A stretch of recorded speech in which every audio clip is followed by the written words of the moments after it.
Salut à toutes et à tous, aujourd'hui je vous retrouve comme tous les 2 jours ou presque durant le mois de juillet pour vous parler d'un écrivain ou d'une écrivaine africain ou africaine.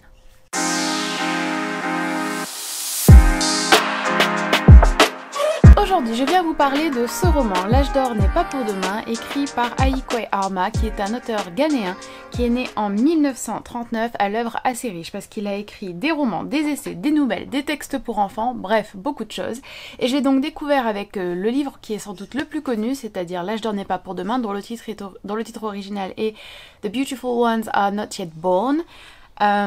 qui est un écrit très lourd, très sombre, très pesant et qui diffère vraiment des autres œuvres que j'ai présentées dans cette série de capsules et j'ai hâte de vous en parler parce que je pense que c'est un livre qui pourrait plaire à beaucoup d'entre vous. D'ailleurs, petite information supplémentaire, il est ici publié par Présence Africaine dont je mettrai le compte Instagram dans la barre d'informations si jamais ça vous intéresse. Alors ce roman, comme je vous l'ai dit, il est sombre, il est pessimiste, il est mortifère, tout semble ici être touché par une forme de maladie, de pourriture qui ronge absolument le récit, la narration, les personnages et même les lieux. Tout est souillé et c'est justement ce qu'on a d'ailleurs reproché à ce roman, mais on y reviendra un peu plus tard, et c'est ce qui m'a le plus marqué. C'est pas vraiment les personnages qui m'ont marqué dans ce roman, pas même réellement l'intrigue, c'est vraiment les impressions, les sensations qui se dégagent et que l'on ressent à la lecture, notamment et surtout je dirais en fait par la description des lieux, que ce soit la ville, les rues, les maisons, que ce soit le bus, l'office, enfin le bureau où travaille le protagoniste, que ce soit les latrines qui sont extrêmement présentes parce qu'il y a de nombreux éléments scatologiques qui sont mentionnés tout au long du roman. Tous ces lieux-là permettent aux lecteurs et aux lectrices d'avoir vraiment une sensation de gluant, de sale, de pesant, d'humide, de moite, de malade qui s'imprègnent en nous. Et tous ces éléments scatologiques qui sont présents, tous ces éléments liés à la maladie, liés à la dégénérescence, liés à vraiment à la pourriture, semblent ronger le roman, ronger les personnages. Et il y a vraiment cette sensation de déchéance totale qui est présente dans ce roman, même si dans le titre en anglais The Beautiful Ones Are Not Yet Born, il y a quand même une petite nuance d'espoir avec le yet, mais d'ailleurs ça n'apparaît pas du tout dans la traduction qui a été faite du titre en français. Alors heureusement, j'ai envie de dire, c'est servi par une écriture ou en tout cas une traduction qui est très fluide, qui est assez légère malgré les thèmes abordés, ce qui fait que la lecture n'est pas excessivement pesante et n'est pas non plus un calvaire comme pourrait l'être par exemple un Céline, mais on s'inscrit un petit peu dans ce thème-là, si vous voyez ce que je veux dire. Et c'est d'ailleurs ce qui a été beaucoup reproché à cet écrivain ghanéen, Ayikwei Arma, qui fait beaucoup polémique. En fait, je vais tout simplement vous lire une petite citation qui montre à quel point ça a été quelque chose de décrié. Dans The Library Journals, il y a un critique qui a écrit Sociologists may read this book for its timely reflections of conditions in Ghana, but Ayikwei Arma's belief that realism comes only by spelling out every crude action, by rubbing the reader's nose in every vile smell, makes it impossible to recommend the book generally for library collection. Donc en fait, on a vraiment reproché à l'auteur de décrire le Ghana et par extension de décrire l'Afrique en fait d'une manière qui serait bien trop pessimiste et on lui a reproché de mal comprendre le réalisme ou d'utiliser le réalisme comme prétexte pour servir cette vision extrêmement négative, extrêmement péjorative, extrêmement dégradante, selon ces critiques-là, selon ces personnes-là, de l'Afrique. Alors, en fait, la proposition au niveau de l'intrigue, elle est très simple. On suit un protagoniste qui d'ailleurs n'a pas de nom, il est toujours désigné comme l'homme, en anglais ce sera The Man tout au long du roman, et on le voit évoluer dans un Ghana qui est un petit peu perdu. En tout cas, c'est vraiment l'impression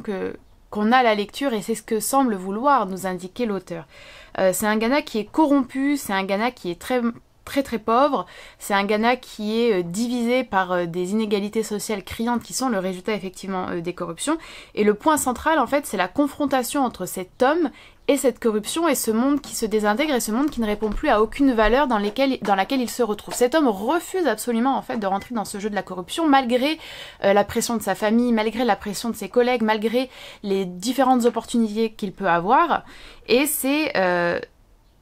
Un livre qui donc offre une dimension assez sociale, assez philosophique même, et presque métaphysique, dans le sens où on se demande... Enfin, le personnage semble vraiment se demander quel est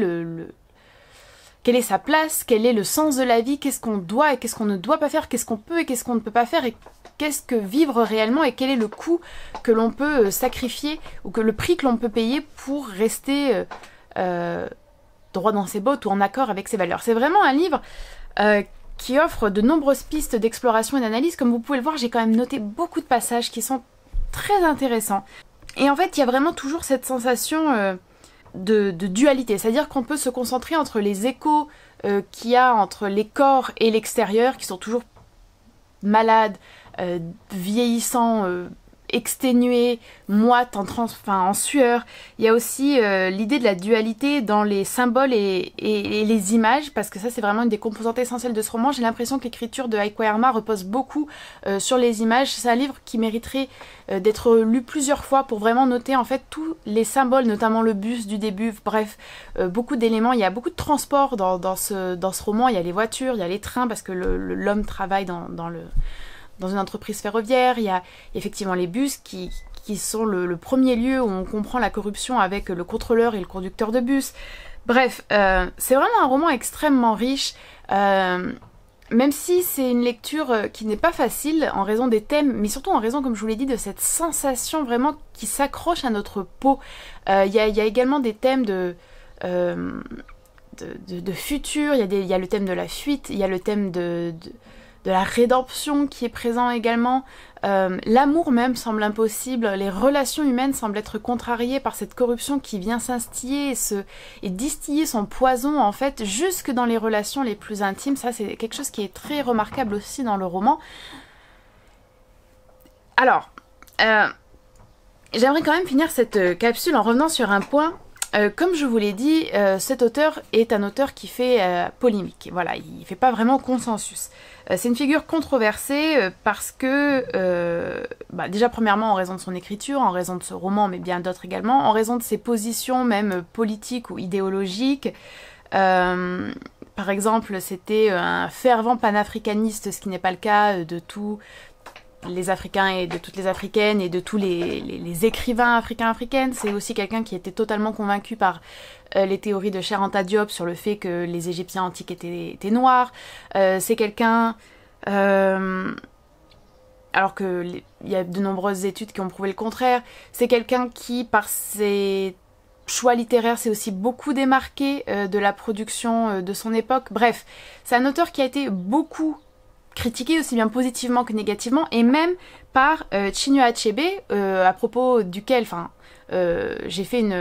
une capsule que je vous invite à regarder d'ailleurs, et Chinua Achebe fait une critique assez extensive de l'œuvre dans un article qui s'appelle Africa and Her Writers. Alors, en fait, il reproche dans cet article, et ça c'est assez intéressant je trouve, même si je ne dis pas que j'adhère à l'un ou à l'autre plus, voilà, c'est juste des points intéressants à souligner. En fait, il reproche à Arma d'écrire comme un étranger au sujet de l'Afrique, en tout cas au sujet du Ghana, de ne pas le représenter tel qu'il est réellement, et même de faire preuve de mépris envers son pays. Et il fait d'ailleurs un parallèle entre Arma et Sartre dans le fait qu'il y aurait une vision existentialiste qui serait déployée dans le récit d'Arma, ce qui ne convainc pas du tout Achebe. Alors, on n'est pas forcé, comme je vous l'ai dit, de souscrire à l'analyse de l'un ou à l'analyse de l'autre, mais je pense que, voilà, en s'engageant dans la lecture de ce roman, si jamais vous le décidez, ce que je ne peux que vous recommander, surtout si vous aimez les livres un peu sombres, surtout si vous aimez les livres qui ont un réalisme assez dur, assez rude, surtout si vous aimez une écriture un peu désillusionnée, dépouillée. Je pense que c'est vraiment un livre qui peut vraiment vous plaire, vous questionner et faire naître beaucoup d'interrogations et de réflexions en vous. Donc, je pense que si on se dirige vers cette lecture, il est quand même important d'avoir en tête le fait que c'est un auteur controversé, que c'est un auteur qui a fait couler beaucoup d'encre et que c'est un auteur qu'il est normal peut-être de trouver complexe ou ambivalent. Enfin, je pense que c'est aussi éclairant de voir qu'il y a des divergences d'opinion entre des auteurs de grande renommée, entre des auteurs qui sont parfois parmi les plus grands représentants des littératures de leur pays, parce que ça montre que Premièrement, ça montre que la littérature africaine, les littératures africaines, ce sont des sujets d'études, comme les littératures européennes, comme les littératures d'Amérique du Nord, etc. Que c'est pas quelque chose de fixe, de monolithe, sur lequel on ne peut rien dire, qu'on ne peut pas toucher. Au contraire, ce sont des sujets d'études. Ça montre aussi qu'il n'y a pas d'essentialisation à faire, parce qu'en fait, il y a vraiment d'énormes différences de production et même de réception, ça c'est très intéressant. Et ça montre la pluralité des écritures du continent africain.